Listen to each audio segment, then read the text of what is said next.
안녕하세요. 예, 오늘은 대선지서 중에서 에스겔 공부하시겠습니다. 네, 이사야와 예레미야 공부하셨고요. 아, 하나님의 심판 메시지가 무섭게 전개되었었지요. 에스겔도 일부는 하나님의 심판 메시지입니다. 왜냐하면 에스겔이 바벨론에 끌려갈 때는 아직 예루살렘이 완전히 함락되기 이전입니다. 먼저 끌려가 있었기 때문에 고국이죠. 이스라엘, 예루살렘이 멸망할지 안 할지에 대해서 의견이 분분했었거든요. 그래서 예루살렘이 완전히 멸망될 때까지 에스겔이 바벨론에 있었습니다. 따라서 일부는 심판이 확실하다는 심판 메시지가 전개되고요. 에스겔이 이제 바벨론에 있으면서 예루살렘 함락 소식을 듣습니다. 끌려온 지 12해가 되는 때였습니다. 12년이 지난 시점에서 예루살렘 멸망 소식을 듣게 됩니다. 그 이후로는 어, 회복에 대한 그 소식, 회복에 대한 희망 메시지를 전달하고 있습니다. 에스겔은 두 가지 심판, 멸망 전까지의 심판 메시지와 멸망 이후의 회복에 대한 메시지가 잘 들어있는 부분이 바로 에스겔서입니다. 오늘 에스겔서 공부하실 텐데요. 오늘하고 다음 주하고 두 번에 걸쳐서 에스겔서를 공부하시게 됩니다. 48장으로 상당히 깁니다. 그리고 상징적인 것이 너무 많이 나옵니다. 그래서 이 상징적인 것이 무엇인지를 이렇게 해석하고 애쓰는 것이 굉장히 수고롭습니다. 쉽지 않죠. 당시에 그 에스겔이 처한 상황을 잘 이해하면서 보지 않으면 어렵습니다. 이렇게 어려운 에스겔서를 공부하시겠습니다. 이번 기회에 에스겔서를 쭉 한번 공부해 보리라 이렇게 한번 다짐해 보시기 바랍니다. 에스겔서인데요. 우리 지난주에까지 공부하셨던 예레미야에 대한 나눔의 내용이 이렇습니다. 예레미야는 거짓 선지자들의 말이 나라의 멸망을 재촉하고 있다고 경고합니다. 오늘날도 거짓 선생들이 많습니다. 잘못된 가르침에 미혹당하는 일은 없었습니까? 당신이 해야 할 일은 무엇입니까? 분별할 수 있겠습니까? 라고 하죠. 어려우면서도 사실은 간단하지요. 예. 성경 말씀이 있지 않습니까? 기록된 성경 말씀. 예, 그것뿐이지요. 어, 요즘에 거짓 선생은 우리가 이단이라고 말을 많이 합니다. 이단은 말 그대로 성경을 갖고 이야기하더라도 끝단, 끝에가 다르다는 얘기죠. 아주 작은 부분으로 보이지만 결정적인 부분이 다르죠. 두 번째는 절망적인 환경은 기회가 된다는 말이 있습니다. 예, 그렇습니다. 절망은 기회입니다. 모든 절망이 다 기회가 아니고요. 누구에게나 다 기회는 아니고요. 절망적인 환경 가운데서 하나님의 말씀이 있을 때에 그 절망은 나를 극복하는 기회가 됩니다. 나를 극복하는 기회. 그렇습니다. 나의 한계, 내가 생각했던 한계가 극복되는 기회가 됩니다. 또 세 번째, 예루살렘 성이 무너진 후에도 백성의 모습은 바뀌지 않았습니다. 지속적으로 무너진 이후에도 예레미야의 말을 믿지 않았지요. 더 저항해 나가면 될 줄 알았습니다. 그래서 애굽으로 도망가기도 하고 또 애굽을 지속적으로 의지하려고 했었지요. 근본적으로 무엇을 믿는가, 나의 믿음이 무엇을 믿는가 하는 믿음의 문제가 있었던 것입니다. 아까 말씀드린 것처럼요. 여기 에스겔서 한 주 하고 두 주에 걸쳐서 이제 에스겔서 이렇게 하시고요. 그 다음 다니엘서부터는 저희 같이 만나서 공부할 수 있습니다. 정말 그렇게 되길 바라고 고대합니다. 에스겔, 우리 한국말로는 에스겔이고요. 영어 조금 발음으로 하자면 뭐 에제키엘 뭐 이렇게 말하기도 합니다. 그런 에스겔에서 공부하실 텐데요. 역사적인 배경은 이렇습니다. 주전 622년경에 태어났다고 추정되고요. 597년에 바벨론의 포로로 끌려가기 때문에 바벨론 포로, 제2차 바벨론 포로 때에 끌려가는 사람입니다. 30살 때 바벨론에 있는 그발 강가에서 소명을 받아서 20년 정도 사역하는데요. 이 30살이라고 하는 이 나이가 이 제사장 가문이거든요. 제사장 가문에서는 30살 때부터 본격적으로 제사장 직분의 일을 수행하거든요. 본인이 제사장의 가문이고 또 30살이 되었는데 정작 서 있는 곳은 바벨론 그발 강가였습니다. 성전에서 봉사해야 할 에제키엘이 성전이 없는 것이지요. 그리고 국제적으로는 바벨론 제국이 주변 국가를 삼키는 시기였습니다. 에스겔과 같이 끌려왔던 포로 공동체가 그발 강가에 거주했던 것으로 추정되는데요. 예루살렘으로 귀환을 하기 위해서 여러 가지 모색이 있었습니다. 네, 돌아가자, 뭐 어떻게 하자, 이제 이런 얘기가 있었죠. 그때 에스겔은 예루살렘과 성전의 확실한 멸망을 예언합니다. 성전의 멸망을 예언하는 성전 봉사자, 대사단, 에스겔. 참 그의 심정이 이루 말할 수가 없었을 것 같습니다. 여기 보시면은 이제 이렇게 여기서부터 포로로 여기 바벨론으로 끌려오는 경로가 이렇게 위쪽으로 해서 돌아오는, 걸어서 넉 달도 걸린다고 하는데요. 루트로 해서 끌려왔을 것이라고 추정이 됩니다. 이제 아까 말씀드린 것처럼 바벨론 2차 침략, 2차 포로 때에 여호야긴과 함께 포로가 되어서 바벨론 쪽으로 끌려왔고요. 그 포로 공동체들은 이 바벨론의 그발강가라고 하는 데서 같이 모여서 살았던 것으로 추정이 됩니다. 에스겔 30세 때 소명을 받았다고 하는데요. 593년 혹은 592년으로 추정이 되고요. 끌려온 지 5년이 되었을 시점입니다. 아직 예루살렘은 멸망하지 않았지요. 그러니 그발 강가에서 끌려왔던 사람들이 여러 가지 우리가 돌아가야 되지 않냐, 혹은 독립을 위하여서 우리가 도와줘야 되지 않겠는가 하는 의견들이 많았을 때에 확실하게 멸망할 것이라고 하는 것을 예언을 하지요.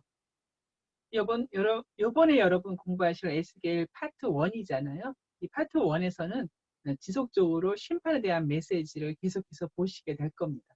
다음 주에 공부하실 때 심판 메시지를 듣거든요. 멸망 메시지죠. 사로잡힌 지 12년이 지난 시점에서 예루살렘에서 도망 온 자가 내게 나와서 말하기를 그 성이 함락되었다. 예, 바로 이 사건이죠. 586 시드기야 왕 제11년 때지요. 이 이후로는 계속해서 아까 말씀드린 것처럼 회복에 대한 메시지가 나오게 되는 것입니다. 여기를 기점으로 해서 586을 기점으로 해서 메시지의 내용이 이제 바뀌는 것이지요. 재밌는 표 하나 보여드리겠습니다. 느부갓네살 너무 유명하지요. 예, 느부갓네살이 있고요. 그 후손 중에 벨사살이 있습니다. 그리고 다리오. 이 다리오라고 하는 것은 사람 이름이라기보다도 그 당시 왕을 호칭하는 이름이거든요. 다리오가 이제 계속 나옵니다. 예. 그런데요, 여기서 에스겔의 활약 시대가 이렇습니다. 그래서 에스겔서에서는 느부갓네살 외에 뭐 벨사살이라든가 고레스 이런 이름이 나오지를 않습니다. 그러나 다니엘은 다르지요. 다니엘은 더 일찍 1차 포로 때에 잡혀오거든요. 더 먼저 와서 상당히 그 기간이 깁니다. 그래서 다니엘서에서는 예언 내용 중에 느부갓네살 물론이지만 벨사살, 뭐 다리오, 고레스 이런 이름이 계속해서 나오지요. 바벨론에서 활약한 남유다, 이스라엘의 선지자인 것입니다.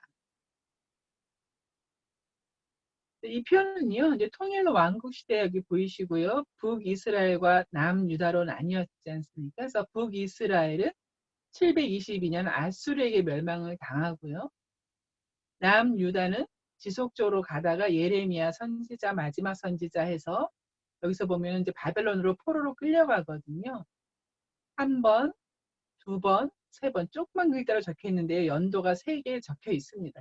3번에 걸쳐서 포로로 끌려갈 때 두 번째 포로로 끌려간 사람이 에스겔이죠. 첫 번째 포로 때 끌려간 사람은 다니엘입니다. 다니엘이 좀 더 뒤에 나왔지요. 오랫동안 선지자 역할을 했기 때문인 것 같습니다. 그리고 이후에 바벨론으로부터 포로 귀환이 이루어집니다. 마찬가지로 3번에 걸쳐서 이루어지거든요. 다시 돌아오게 되고 그때에 활약했던 선지자가 학개, 스가랴, 말라기 이제 이렇게 됩니다. 시대가 구분되어 있지요. 시리아 시대, 시리아 시대, 아수르 시대, 바벨론 시대. 지난주에 말씀드린 것처럼 메대, 메소포타미아, 또 바사, 그래서 페르시아 시대 이렇게 진행이 되는 시대 변천사가 있습니다. 예레미야는 그렇죠. 우리 지난주까지 공부했던 예레미야는 이스라엘 본국에서 심판 메시지를 전합니다. 에스겔은 바벨론의 포로로 끌려와서 동일하게 하나님의 심판 메시지를 예언합니다. 장소는 다르고 심판 메시지는 같습니다. 아까 말씀드린 것처럼 에스겔서에서는 상징적인 것이 굉장히 많이 나옵니다. 신구약을 통틀어서 하나님 계시에 대해서 가장 많은 상징, 환상과 함께 상징적인 행위가 많이 기록되어 있습니다. 지금도 상징적인 행위 중에 하나거든요. 네. 뭐 오른쪽으로 눕고 왼쪽으로 눕고 또 서판에다가 뭘 그리고 이런 내용들이 많습니다. 바벨론 그발강가에서 이루어진 것 같습니다. 제사장이었기 때문에 아까 말씀드린 것처럼 30째 해라고 나왔던 이것에 대한 해석이 본인의 나이가 30살이 되었을 때가 아닌가 이렇게 추정이 되고요. 그 30째 해라고 적혔습니다. 30살이라고는 안 나왔지만 그렇게 추정을 하고요. 그발강가라고 하는 것이 아까 말씀드린 것처럼 바벨론 포로 공동체가 모여 살았던 곳인데요. 사로잡힌 중에 있을 때에 하면서요. 여호야긴이 사로잡힌, 여호야긴과 본인이 사로잡힌 때지요. 그 이후로부터는 5년이 지난 시점에 소명을 받기 시작합니다. 30째 해, 30살이라고 이제 해석을 하고요. 5년째 되었을 때입니다. 그 다음부터 에스겔서를 보시면 계속해서 언제, 뭐 6째 해, 몇째 달, 며칠 이제 이렇게 나오거든요. 7째 해, 5월 10일, 9째 해, 10월 10일 이렇게 나옵니다. 여기 나오는 이 숫자들이 여호와긴 왕이 사로잡힌 그 시점부터 해서 이렇게 날짜를 적지 않았을까 이제 그렇게 추정이 됩니다. 이런 날짜에 대한 게 계속 나오는데요. 이제 5년, 뭐 6년, 7년, 9년 나오는데요. 12년이 될 때까지는 심판 메시지라고 보시면 됩니다. 순서대로 적지는 않았습니다. 여기 보면 11년, 또 10년 좀 바뀌지요. 27년도 중간에 나와 있습니다. 그리고 11년, 11년 모두 다 여기 27년을 제외하고는 모두 다 멸망 전이기 때문에 심판 메시지라고 보시면 됩니다. 여기 보면은 예루살렘의 멸망 소식을 들은 때가 오지요. 12년 차 되었을 때의 소식을 듣습니다. 여기 나오죠. 33장 21절에 우리가 사로잡힌 지 하고 나오지요. 사로잡힌 지 12째 해, 10째 달 5일에 아까 읽었던 부분이죠. 그 성이 함락되었다. 예루살렘 성이 함락되었다. 이것입니다. 또 여기 40장에 보면 그렇게 표현이 되어 있습니다. 우리가 사로잡힌 지 이렇게 나옵니다. 사로잡힌 지 25째 해이고 성이 함락된 지는 14년이 지난 때에 이제 이렇게 날짜를 기록하는 그런 에스겔입니다. 에스겔의 구조는 아까 말씀드린 것처럼 전반부는 심판입니다. 심판에 대한 예언 메시지고요. 후반부는 멸망에 대한 것이 이루어진 상태잖아요. 그 다음에는 구원에 대한 환상과 예언이 이루어집니다. 유다와 예루살렘에 대한 심판과 주변국에 대한 심판. 예레미야서에서도 반복되었었지요. 같은 내용입니다. 회복에 대한 것은 물론 유다의 회복과 특별히 예루살렘 성전에 대한 회복인데요. 새 성전 환상을 봅니다. 에스겔이 굉장히 자세한 새 성전의 환상을 보는데요. 에스겔이 본 성전대로 지어지지는 않습니다. 설계도가 굉장히 자세해도 이 성전은 지어지지 않고요. 포로들이 귀환할 때에 1차 포로 귀환한 왕족 중에 한 사람이 스룹바벨이거든요. 그 스룹바벨과 함께 온 사람들이 성전을 짓습니다. 그러나 그것은 에스겔이 본 환상에서 본 새 성전과는 많이 다릅니다. 일단 규모 면에서 스룹바벨이 실제로 지은 그 성전은 굉장히 작습니다. 에스겔이 본 새 성전은 어마어마한 규모의 성전입니다. 아까 말씀드린 것처럼 에스겔에게 소명이 임한 시기가 나오고요. 환상이 첫 번째 환상인데요. 하나님의 보좌와 하나님이 함께 하심에 대한 환상으로 시작이 됩니다. 선지자로서 에스겔이 소명을 받게 됩니다. 특별히 특별한 이름이 하나 나옵니다. 파수꾼이라고 하는 이름이 나오죠. 인자야. 우리 에스겔서의 아주 독특한 그 부르시는 이름이죠. 인자야. 그러니까 son of man, 사람의 아들, 뭐 이렇게 부르시는 거죠. 내가 너를 이스라엘 족속의 파수꾼, 워치맨으로 세웠으니 너는 내 입의 말을 듣고 나를 대신하여 그들을 깨우치라. 그들을 깨우칠 목적으로 파수꾼을 세우셨고요.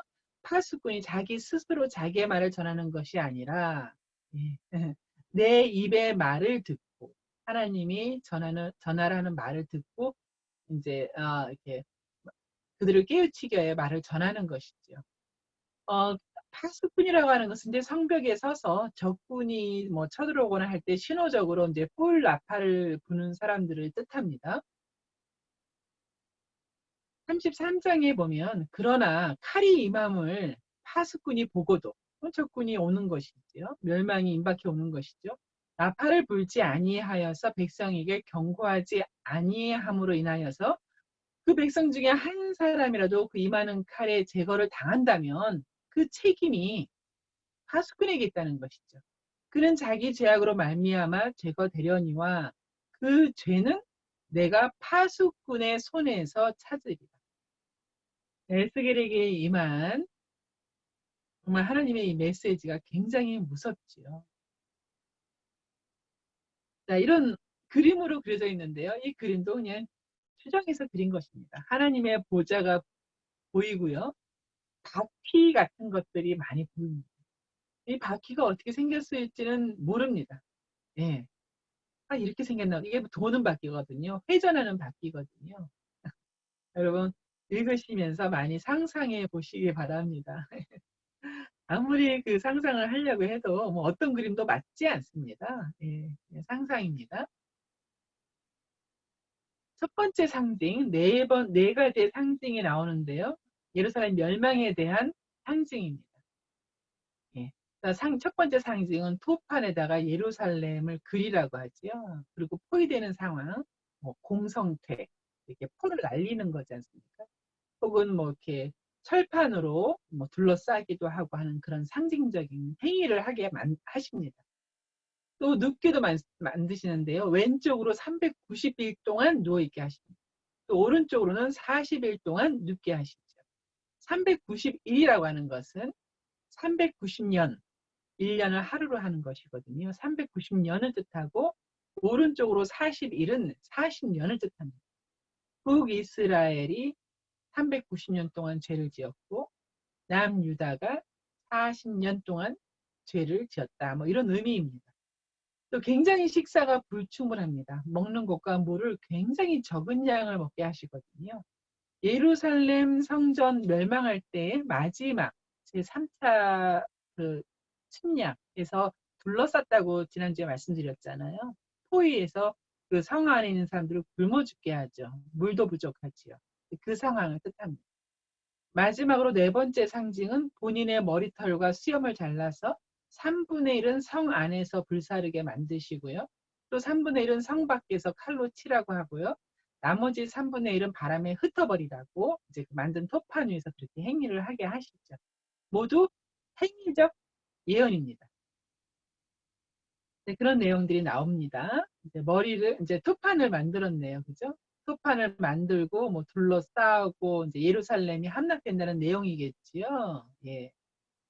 또 철판으로 이렇게 도저히 벗어날 수 없다는 것도 이제 표현했죠. 왼쪽으로 눕고 오른쪽으로 눕고 또 먹는 것을 굉장히 적게 먹으라 하셨고 또 머리털과 수염을 깎아서 이렇게 상징적인 행위를 하죠.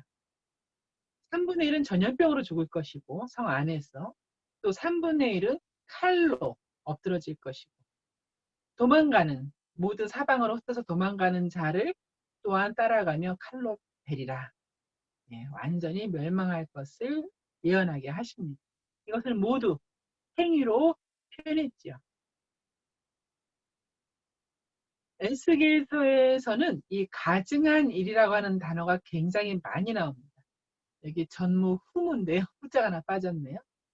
내 모든 가증한 일로 인하여 내가 전무후무하게 전에도 그런 일이 없었고 이후에도 그런 일이 없을 그 일을 너에게 내리라. 가증한 일 이게 많이 나오는데요. 하나님께서 보시는 가증한 일은 무엇인가? 하나님은 무엇을 가증한 일로 말씀하시는가? 이 가증하다는 단어는 이제 구역질나다는 뜻입니다. 구역질난다. 부정한 행동을 많이 뜻하는데요. 주로 성적 범죄나 우상숭배를 가리키는 경우가 많습니다. 에스겔에서도 우상숭배를 지칭하는 말로서 가증한 구역질나는 일이다라는 표현이 있습니다. 이 가증한 일이 이제 구약 성경에서는 이제 꽤 많이 나오는데요. 여기 한번 더 볼게요. 전무후무하게 내릴 그 일은 무엇인가? 우리 예레미야 볼 때도 그 부모가 자녀를 잡아먹는다는 표현이 있었는데요.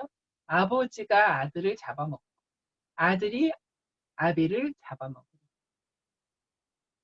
네, 그렇습니다. 가증한 일에 대한 심판의 내용이죠. 가증한 일은 이제 성경에 많이 나옵니다. 특별히 구약 성경에 많이 나옵니다. 네, 구약 성경에 거진 다 나오고요. 선지서에 많이 나오지요. 특별히 선지서 69회 중에서 47회가 에스겔서에 나옵니다. 예. 에스겔서에 나옵니다. 제가 여기다가 이제 이렇게 퀴즈를 냈거든요. 신약 성경에도 7번 나오죠. 그죠? 예수님께서 말씀하셨죠. 예, 가증한 것이 세워지거든 그날이 임하였음을 너희가 알라라고 할 때 말씀하셨는데요. 이 4번은 어디서 나오는가? 제가 퀴즈를 냈었는데 제가 프린트물을 드리면 알 수 있는데요. 여러분 찾아보시면 더 재밌을 것 같습니다. 심판에 대해서 특별히 이스라엘의 산들을 향한 심판의 메시지가 나옵니다. 왜 그런가? 이스라엘의 산들이라는 것은 이제 산지거든요. 원래 이스라엘이. 그래서 이스라엘 땅을 이제 표하는데요. 그 산들이 이제 그 뭐 높은 험난한 산들이 아니었기 때문에 경작하기 참 좋은 곳들이었는데 그곳에 농사 중심지였는데 풍요의 신인 바알 숭배와 이방신 숭배가 이렇게 이스라엘의 산들, 경작지에 많이 이루어졌습니다. 그래서 산들을 향한 심판의 메시지가 있습니다. 7장에서는 끝이라는 단어가 많이 나옵니다. 끝. 하나님이 정하신 끝이 있죠. 하나님은 시작도 정하시고 끝도 정하시는 분이시지요. 네, 그렇습니다. 여기 끝에 대한 얘기가 나왔거든요. 이제는 끝이 이르렀다. 내 행위를 심판하리. 가증한 일을 보응하리. 끝이 왔다. 끝이 왔도다. 끝이 너에게 왔도다. 라고 나왔습니다. 그렇게 끝이 왔을 때에는 그들의 은과 금이 능히 건지지 못하리라. 그렇습니다, 여러분. 끝이 왔을 때에는 은과 금이 능히 구하지 못합니다. 그렇습니다. 아까 말씀드린 것처럼 가증한 일에 대한 대표적인 것은 우상숭배. 그 우상숭배가 이스라엘의 산들에서만 이루어진 것이 아니라 예루살렘 성전 안에서도 우상숭배가 이루어졌습니다. 예루살렘의 심판에 대한 선언으로서 이마에 표를 그리라. 이마에 표하면 여러분 좀 생각나는 것 중에서 요한계시록일 수 있는데요. 여기서도 이마에 표를 그리라고 하죠.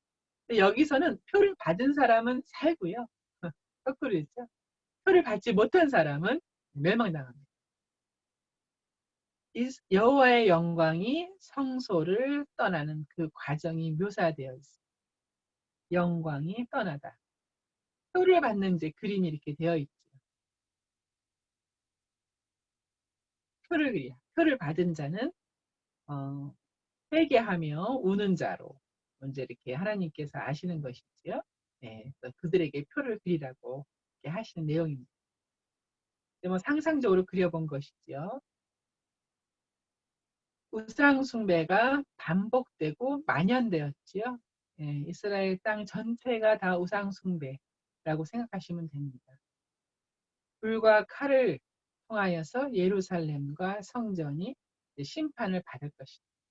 그러니까 가증하다는 단어 표현했는데요. 가증한 죄악들의 심판은 당연한 것이다.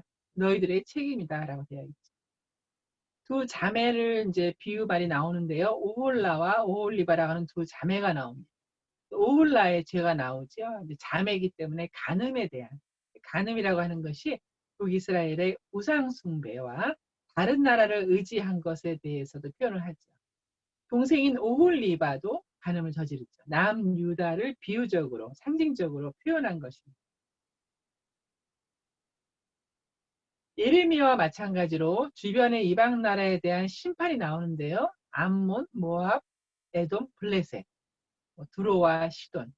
그리고 이제 다음 주에 이어질 에스겔에서는 특별히 애굽에 대한 심판 메시지가 많이 나옵니다. 예. 왜냐하면 애굽에 대한 심판 메시지를 집중적으로 강조하거든요.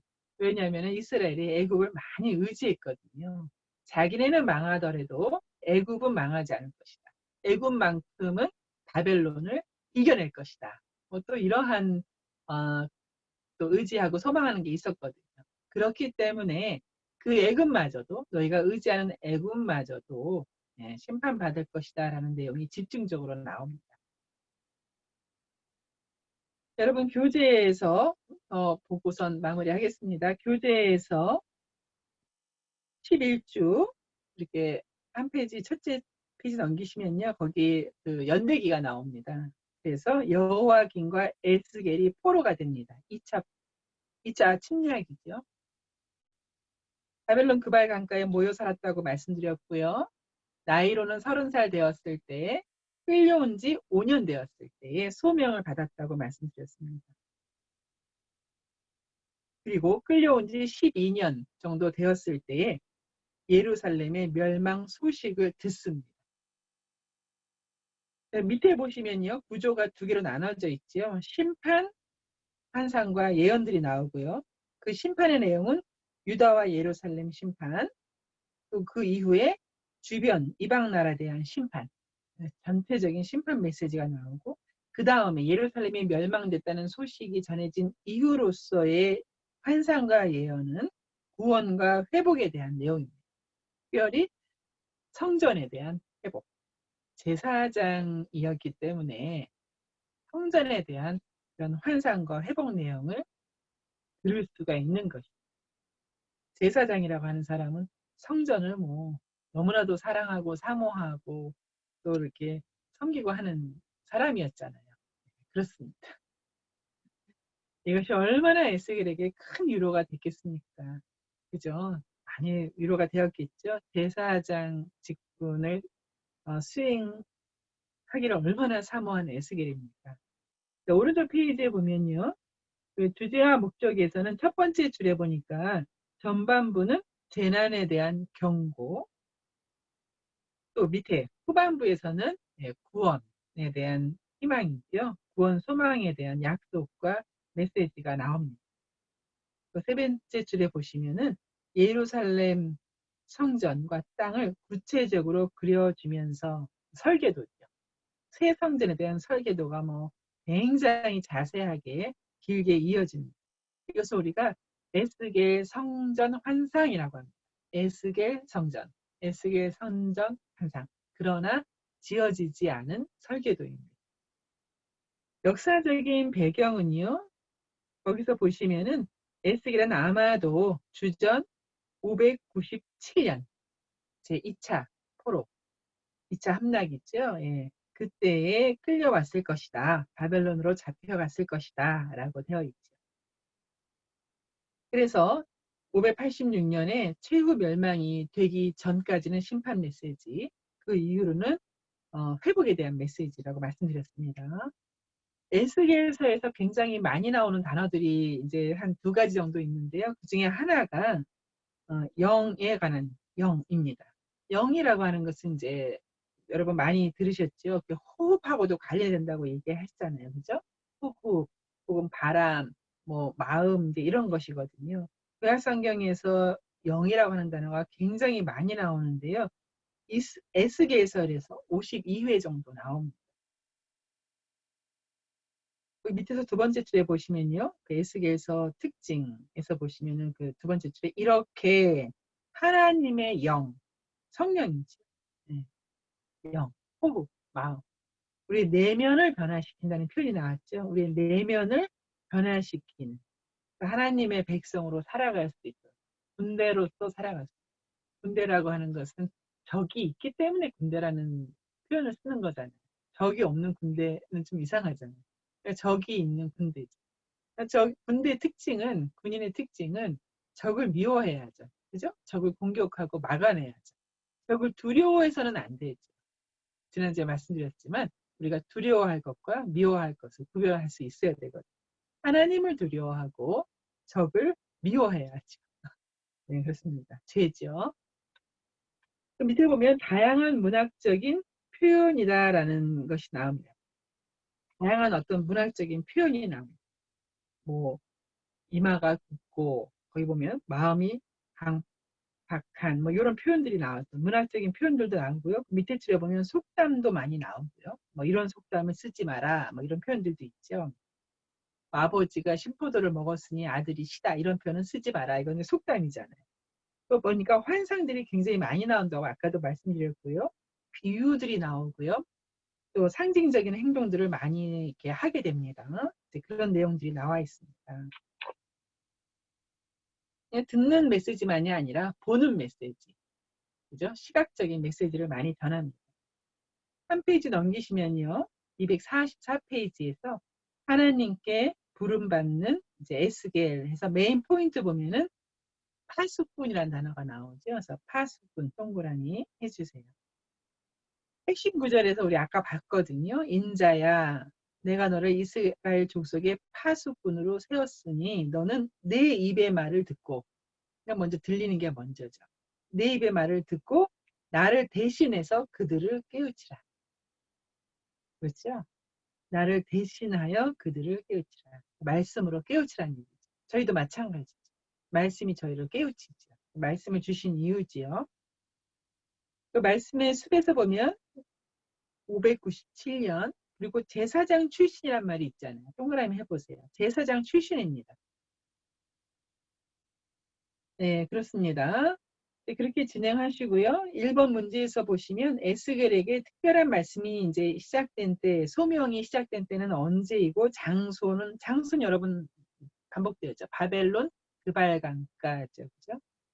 끌려온 때는 두 가지로 쓰실 수 있죠. 30살 되었을 때라 쓰셔도 되고, 이제 이왕이면 여호야긴 왕이 사로잡힌 지 5년, 그렇죠. 5년 되었을 때, 함락 이전이죠. 5년 되었을 때 이제 소명이 시작되었다 할 수 있습니다. 조금 고칠 부분이 있는데요. 힌트 부분이 잘못되었습니다. 5번에서 에스겔은 악인을 죄에서 돌이키고 의인에게 경고하는 하나님의 말씀을 전하는 선지자로 부름을 받았는데, 이 직분을 어떻게 부릅니까? 네, 파수꾼이라 부르게 있죠. 그 힌트 구절은 지금 3장 16절로 되어 있는데요. 3장 17절로 힌트를 고치셨으면 좋겠습니다. 3장 17절. 6번에서 에스겔은 언제 입을 닫고 열 수 있습니까? 본인 스스로 입을 닫고 열 수 있는 것이 아니죠. 하나님께서 말씀하실 때에 입을 열 수가 있습니다. 라고 되어 있습니다. 한 페이지 넘기겠습니다. 임박한 예루살렘 멸망의 날. 에스겔이 바벨론에 끌려왔어도 아직 예루살렘 성이 멸망당한 것은 아니거든요. 끌려온 지 12년이 지난 이후에 멸망을 하거든요. 그러니까 임박한이라는 표현이 맞는 거죠. 임박한 예루살렘의 멸망의 날에 대해서 있습니다. 핵심 구절에 보면 우리 아까 읽었던 것이죠. 이제는 내게 끝이 이르렀나니 이렇게 되었습니다. 우리 아까 훑어봤던 것 네 가지의 상징적인 행동 쭉 나오죠. 모두 다 심판에 대한 메시지, 보이는 메시지가 될 것입니다. 2번 문제 같은 거는 이제 익숙하시죠? 자신의 수염과 머리털을 깎아서 3분의 1, 3분의 1, 3분의 1. 그렇게 하는 거 아까 익숙하시죠? 그렇게 됐습니다. 이제 4번 문제 한번 동그라미 해보세요. 4번 문제에서 보면은 거기 4개의 이제 구절이 나왔습니다. 6장 7절, 10절, 13절, 14절인데요. 공통적으로 등장하는 표현이 있습니다. 저는 어쩌면 이것이 핵심적인 메시지라 생각이 듭니다. 내용은 내가 여호와인 줄 너희가 아니다. 내가 여호와인 줄 너희가 아니다. 그런 공통적인 메시지가 나옵니다.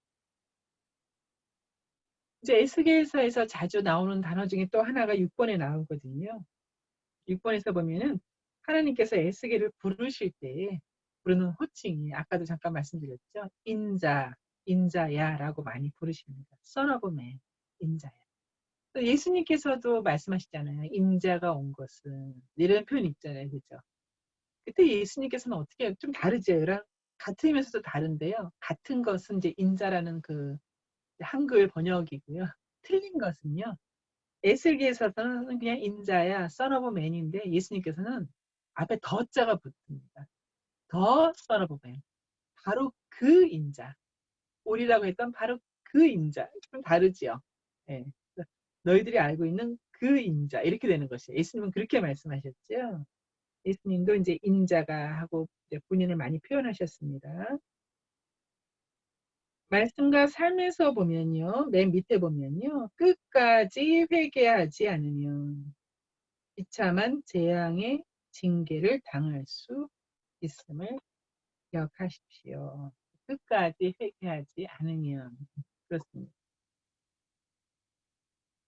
살아있는 동안에 해야 하는 가장 의미 있는 일, 가장 중요한 일은 회개하는 것입니다. 나도 회개하고 내 사랑하는 사람들도 다 회개. 우리 모두 다 회개일로 가는 것이 가장 중요한 일이고 가장 잘한 일입니다. 네, 그렇습니다. 한 장 더 넘기시면요. 248페이지. 248페이지에서 1번 문제 보시면요. 에스겔이 이제 환상 중에 예루살렘 성전을 쭉 하나님 영에 끌려서 투어를 합니다. 거기서 이제 우상 숭배를 보는 것이지요. 에스겔이 환상 가운데 예루살렘의 성전에 가서 본 것은 환상으로 간 것입니다. 유다의 어떤 죄입니까? 우상 숭배. 또 성전에서 보는 우상 숭배의 죄를 보게 되는 것이죠. 2번 문제에서는 아까 좀 그 그림으로 나왔는데요. 베옷을 입고 서기관의 먹그릇을 찬 사람들이 표를 한 사람들은 어떤 사람들이고 표가 없는 사람들은 어떻게 됩니까? 라고 되어 있죠. 예, 그래서 요한계시록에 있는 이마에 표를 받은 것과 좀 반대죠. 표가 여기서는 표가 있는 사람이 사는 것입니다. 우리 많이 흔들 이야기 하잖아요. 이제 우리가 죽어서 이제 이렇게 천국문에 이르렀을 때 그 천국문에 있는 사람이 이제 묻는데잖아요. 이 천국문에 너를 들어오게 할 만한 이유가 뭐냐? 그 천사가 묻는데잖아요. 이제 만들어낸 내용인데 내가 왜 너를 이 천국에 들여야 하느냐. 너가 왜 들어갈 수 있다고 생각하느냐. 할 때, 이제 그렇게 이제 우리 신방 가서도 많이 질문하거든요. 그때 뭐 특별히 죄를 안 지었다. 뭐 나는 뭐 어떻게 했다. 말들이 이제 많이 우리가 이제 얘기할 수 있는데, 천국에 들어갈 수 있는 이유는 딱 하나죠. 표가 있기 때문이죠. 무슨 표죠? 예, 예수의 피. 예수의 피라고 하는 표가 나에게 있을 때 들어갈 수가 있는 것이죠. 예수의 피로 죄사함을 받거든요. 죄가 없으니까 죄사함을 받았으니까 들어가는 것이거든요. 그런 표에 대한 내용이 나옵니다. 자, 이제 오른쪽에 보시면요. 4번 보시면 여호와의 영광이 그 예루살렘 성전에서 점점 떠나는 그런 환상을 봅니다. 그래서 거기 보면 4개의 구절이 나왔잖아요. 어떻게 해서 영광이 떠나는가. 맨 마지막에는요. 11장 23절에는 성읍에 예루살렘 성읍의 동쪽 산으로 해서 이제 떠난다는 내용이 나오거든요. 동쪽 산으로 떠납니다. 왜 동쪽 산으로 떠나는가? 물론 성전의 문이 동쪽에 있습니다. 그것도 있거니와 또 여호와의 영광이 동쪽, 해 뜨는 동쪽에서 들어온다고 생각하거든요. 그러니까 들어왔던 곳으로 나가시는 것이죠. 들어왔다가 아무데나 가시는 게 아니라는 것이죠. 들어왔던 곳으로 다시 떠나는 거, 다시 돌아가시는 것, 되돌아가시는, 떠나는 것을 뜻하죠. 그런 어떤 상징적인 내용들이 쭉 나옵니다.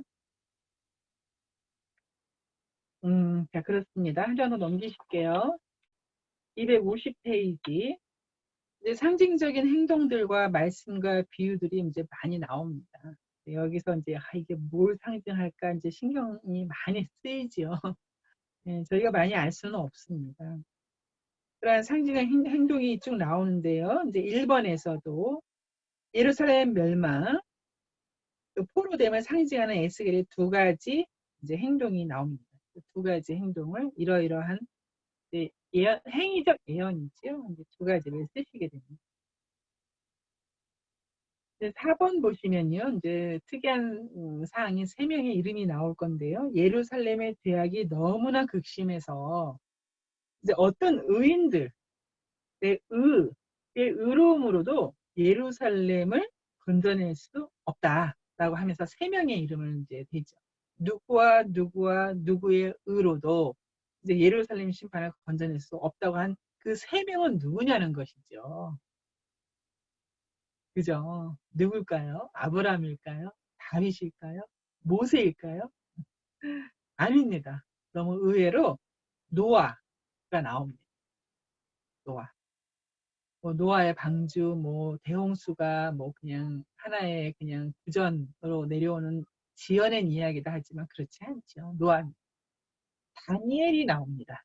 다니엘이 나온다는 것이 좀 신기하죠. 왜냐하면 아까 말씀드린 것처럼 다니엘의 그 에스겔과 동시대 사람이거든요. 같은 동시대 사람으로서의 다니엘이거든요. 그걸 에스겔이 하나님께서 말씀하신 다니엘을 기록하죠. 동시대 사람인데 노아는 옛날 사람이고 다니엘은 동시대 사람입니다. 그 마지막 한 사람이 재밌지요. 누구죠? 예. 욥입니다. 욥. 욥. 이 욥에 대한 것도 제가 지난번에 우리 같이 공부할 때 욥 전체가 서사시라고 말씀드렸잖아요. 극으로 만드는 시입니다.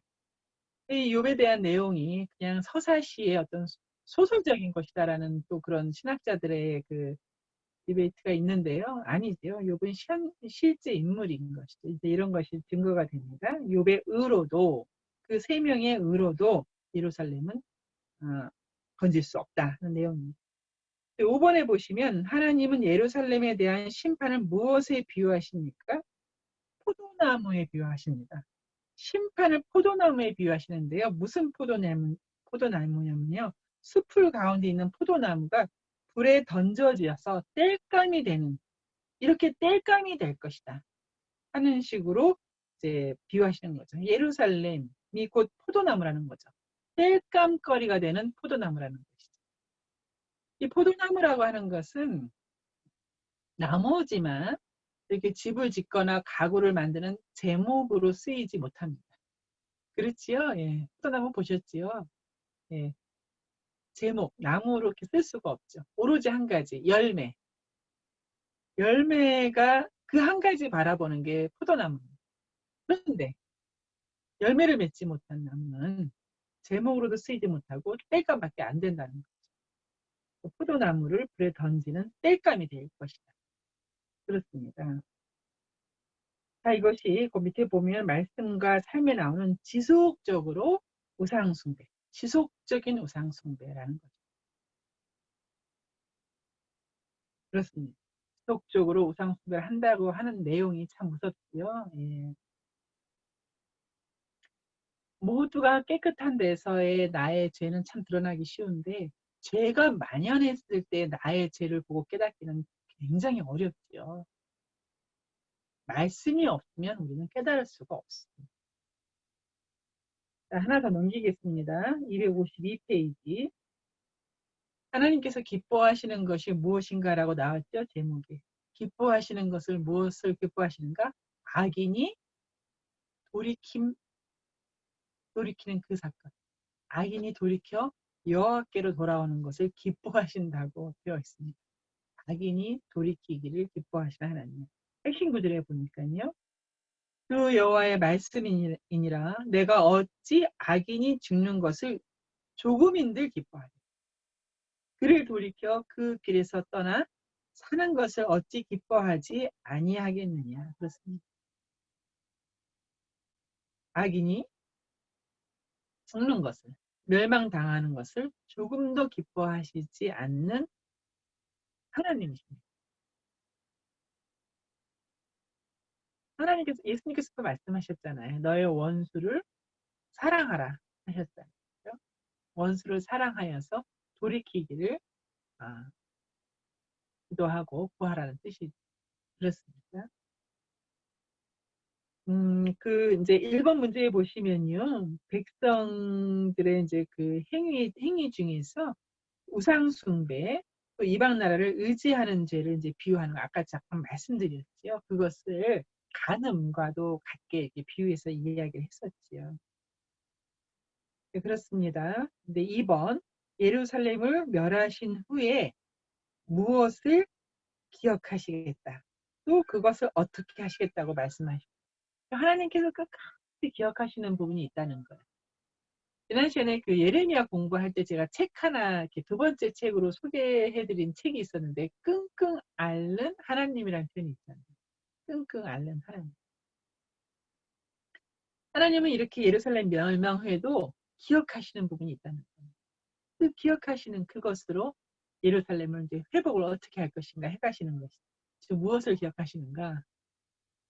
언약을 기억하십니다. 언약. 하나님은 언약의 하나님이시거든요. 그래서 언약을 기억하시고 다시 회복시키실 그것을 때문에 끙끙 앓는 하나님이 아닌가 이렇게 생각해봤습니다. 이제 오른쪽 페이지에서요. 5번에다가 한번 동그라미 해보세요. 아까 우리 핵심 구절과 같은데요. 하나님이 정말로 기뻐하시는 것은 무엇입니까? 라고 나왔죠. 아까 말씀드렸죠. 악인이 그 악한 길에서 떠나는 것. 악인이 악한 길에 있는 건 당연하죠. 그래서 악인이죠. 근데 이제 악인이 그 악한 길에서 떠나 사는 것을 기뻐하신다고 했습니다. 이제 저희도 마찬가지죠. 악한 길에서 떠나는 것을 하나님은 기뻐하시죠. 그렇습니다. 거기 보면 말씀과 삶에서 한번 읽어보시죠. 하나님은 공의의 하나님이시거든요. 공의의 하나님이셔서 우리의 죄에 대하여 정확하게 심판하십니다. 죄에 대하여 정확하게 심판하시는 하나님. 한 페이지 더 넘기셔서요. 죄악으로 가득한 예루살렘. 죄악이 만연한 예루살렘의 멸망입니다. 거기 핵심 구절에 보면요.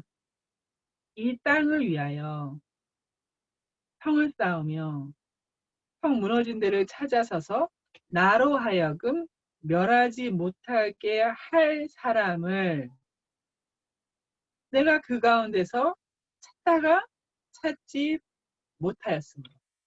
라고 나왔죠. 예레미야에서도 그런 얘기 있었잖아요. 예루살렘 성읍에서 의인 한 사람을 찾으면 멸하지 아니하리라. 그런 부분이 있었죠. 그래서 우리가 소돔과 고모라 멸망에 대했을 때 아브라함이 그렇게 중보했잖아요. 그죠? 의인 10명이 있어도 멸망하시겠다니까. 의인 10명을 찾으면 멸하지 않겠다. 그런 내용이었습니다. 지금도 마찬가지로 나로 하여금 멸하지 못하게 할 사람을 내가 그 가운데서, 예루살렘 성이거든요. 그 가운데서 찾다가 찾지 못함으로라고 했지요. 그렇습니다. 이제 1번에서요. 예. 그리고 이제 그렇게 저도 그렇고 계속해서 말씀을 많이 강조하잖아요. 근데 이제 1번에서 보시면요. 이스라엘이 그들의 역사 속에서 끝까지 준행하지 않는 하나님의 율례에 대하여, 하나님의 말씀에 대하여서 하나님은 어떻게 표현하시는가? 도대체 그 말씀이 뭐길래, 율례가 뭐길래 하나님은 그것을 어떻게 표현하시는가라는 내용이 나오는데요. 거기서는 이렇게 표현하셨어요. 삶. 사망이 아니죠. 생명을 얻을 나의 규례이다 라고 하셨어요. 생명을 얻는, 삶을 얻는 규례이다라고 했어요. 정말 그렇습니다. 하나님의 말씀은 삶을 얻게 하죠. 그렇습니다. 근데 오른쪽 페이지에서요. 4번이 아까 그 내용이죠. 우리 핵심 구절 내용인데요. 4번에서 하나님께서 어떤 사람을 예루살렘 성에서 찾지 못하신 것. 그죠? 어떤 사람인가? 즉, 이 땅을 위하여 성을 쌓으며 또 성을 무너진 데를 막아서서 나로 하여금 멸하지 못하게 할 사람을 찾지 못한다라고 하시죠. 자, 그렇습니다. 밑에 있는 말씀과 삶 다 이렇게 좀 찬찬히 보시고요. 이제 그 에스겔의 아내가 이제 어떻게 사망하는 일이 생깁니다. 에스겔의 아내가 사망하는데도요, 하나님께서는 애곡하지 말라고 하거든요. 또 어떤 상징적인 상황입니다. 에스겔이 본인의 삶을 통하여서 지속적으로 하나님의 메시지를 전합니다. 삶의 메시지입니다. 에스겔 자체가 삶의 메시지입니다. 마지막으로 이제 256페이지 마지막 거 보겠습니다. 열방에 대한 심판 메시지, 열방에 대한 여러 주변국에 대한 메시지가 쭉 나옵니다. 여기 말씀의 숲에서 보면요, 한 5번째 줄 정도 되었을 때 보면요, 이제 이것이 그 해상무역의 중심지 두로와 시돈에 대한 내용인데요. 거기서도 보시면은 무역을 통해서 쌓은 부. 근데 그 부를 자신들의 신으로 생각을 할 정도로 어떻게 돼요? 교만해졌다라고 되어 있죠. 네. 교만, 우리 지난주에도 교만이라는 단어가 나왔었는데요. 네, 교만이죠. 그 이유가 쭉 나옵니다. 이제 오른쪽 페이지에 보면 4번에 그 얘기가 나왔죠. 4번에 두로 왕이 교만하여서 하나님을 대적하여 스스로 한 말이 본인이 신이라고 했습니다. 교만하여서 한 말이다라고 나왔습니다. 그래서 이제 아까 말씀드린 것처럼 이스라엘 멸망 소식이 들리기까지는 또 멸망하기까지는 지속적으로 심판의 메시지가 나옵니다. 왜냐하면 그 바벨론의 그발 강가에 그 포로 온 사람들이 이제 모여 살았는데요. 지속적으로 에스겔에게 와서 아직 완전히 멸망된 것이 아니니까 다시 하나님께서 이스라엘을 도우셔서 이겨낼 수 있는 거 아니냐. 혹은 애국과 함께 연합으로 해서 이겨낼 수 있는 것이 아니냐. 근데 많은 그런 어떤 그 정치적인 그런 참 혼란한 때였습니다. 그때 에스겔이 상징적으로 삶으로 아니다. 멸망은 확실하다. 라고 하는 메시지를 바벨론에서 남은 그 포로로 끌려온 사람들에게 전하는 메시지였죠. 아까 말씀드린 것처럼 예레미야는 본국에서, 에스겔은 포로된 땅 바벨론에서 지속적으로 하나님의 심판 메시지를 전하고 있었던 것입니다. 네, 그렇습니다. 여러분 그 에스겔 아까 말씀드린 것처럼 이참에 한번 에스겔 꼼꼼하게 한번 공부해 보리라 작정하시고 포기하지 마시고 이번 주와 다음 주 에스겔 공부하시기 바랍니다. 네, 여러분 수고하셨습니다.